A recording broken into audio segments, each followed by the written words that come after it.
One of the most frequent mistakes that I've seen people make on the speaking section of the CELPIP exam is not getting to the point. And what I mean by that is that when they're giving their speaking task response, they begin their answer by saying, thank you, for example. Thank you for asking for my opinion about this matter. Or they begin by, hey, how are you doing? It's great to see you. Long time no see. What's new? How was your weekend? Kind of normal things that you might have happening in a day-to-day conversation, right? But on the CELPIP exam, that might not be the best way to begin. And what I've found is that those little unnecessary introductions have the sneaky problem of eating up your time. They kind of sneak in there, gobble up your time, and you find yourself not having enough time at the end for you to finish off your answer correctly. And it's all, or frequently, it's because of spending too much time at the very beginning trying to get your answer started. So, what can you do to fix that problem? The first idea is just to dive right in and actually pretend that the conversation is already happening, which means you don't need to thank the person for talking to you or for asking you for your opinion about something. You don't need to ask the person what the weekend was like for them or if they have any plans going on for the rest of the day.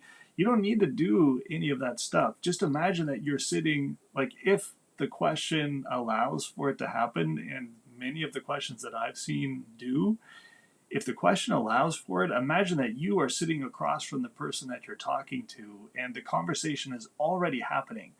So imagine that the person, like if it's the giving advice question where you need to advise the person about a problem or a challenge they're trying to overcome, imagine that you're sitting with them over coffee and they just asked you, hey, what do you think I should do after they explained what was wrong?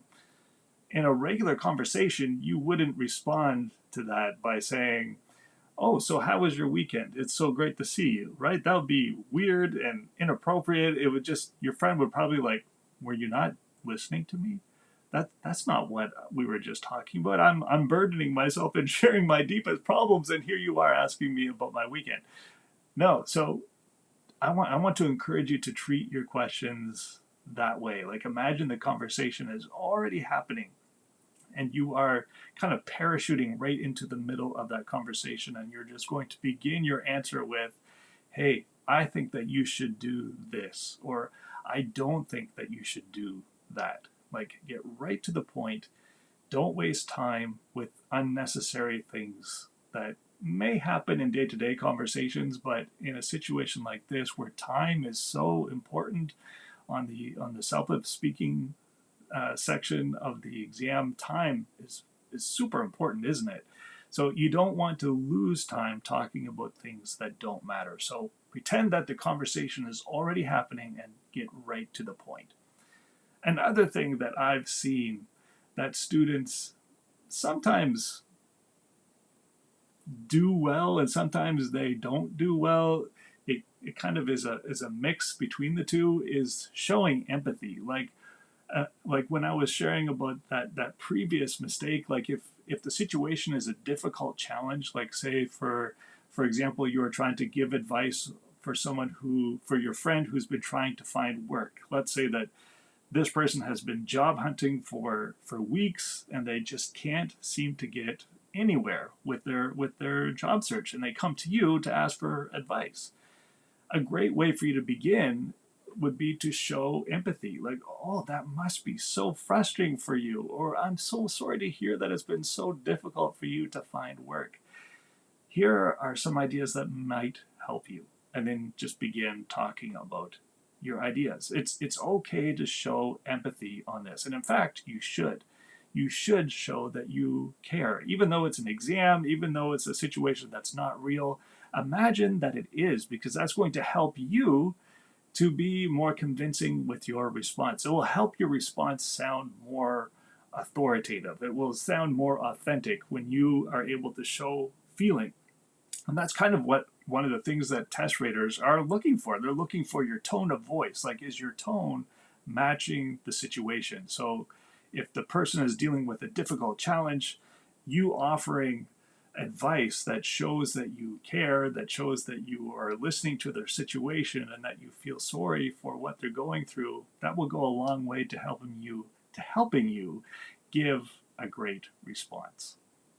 And finally, the last thing that I wanted to share with you today, and this is for sure one of the things that I've seen students doing really well at over the last 2 or so years, and that is trying again, no matter how many times they need to do it again. Like if you're practicing on your own, you should be doing this, by the way. You should be using your cell phone and recording yourself giving responses, like practice responses, and then listening to yourself and seeing if you can identify mistakes. Like they might be pretty obvious, or, as you're listening, you might think, oh, I could have said that better, and maybe I'll try it again. And that right there is what I'm wanting to get at. One thing that I've seen students doing really well is trying to give the same answer multiple times, like in each time focusing on a certain thing to improve, trying to get it, recording it, sharing it, or listening to it, and then trying to determine if they actually improved upon the previous answer. Like it's not like practicing is not just recording yourself once and then, okay, I've done my job, I'm done my practice. No, that's not what this is all about. If you're wanting your CELPIP speaking skills to get better, you need to get your reps in. I've talked about this quite a few times, but on this podcast, but reps are repetitions. Like the more times you do something, the better you get at it. At least you should be getting better at it as you're going along. And these speaking tasks are no exception to that. The more you practice the same speaking tasks, the better you will get. And I've heard students do this when they've been practicing with me. I've heard students give like 3 or 4 answers to the same question, and they share it with me. And then they'll say at the very last, that last one is the one that I'm most proud of. And as I've been listening to these responses, each response builds on the other, like the previous one to it, meaning that each response usually, not always, but each response usually gets stronger with each attempt at it. So that's what I wanted to offer you today with that thing that I've seen students do well is don't just settle for one attempt at one of the speaking tasks. Record your answer, and if you hear something that you don't like about it, try it again. Record the same answer again and see if you can improve on that area that you heard that wasn't, the way you wanted it to be. And the idea here is not to, fall into a perfectionist trap that everything has to be perfect. No, that's not what I'm getting at. But you'll notice that if you repeat your answer several different times, your answer will probably become more organized. Your confidence will become better as you work through the ideas that you're wanting to share for those speaking tasks. And you'll notice that your answer just improves with each attempt. So that's what I wanted to leave you with today. Make sure that you get straight to the point. Make sure that you pretend that the conversation is already happening all around you and you're kind of parachuting into it. Make sure that you are showing empathy if the situation lends itself to it. For example, if a challenging situation, make sure that you show the person that you're speaking to that you understand that it is difficult for them. Don't ignore the feeling side to this, thinking that, oh, this is just an exam and I have to be really serious. No, make sure that you show feelings in your answer.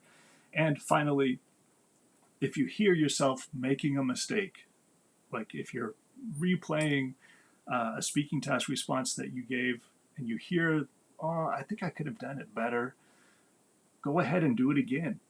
Record the same answer again. And I promise you, if you do it several different times, your answer will get stronger and stronger with each attempt.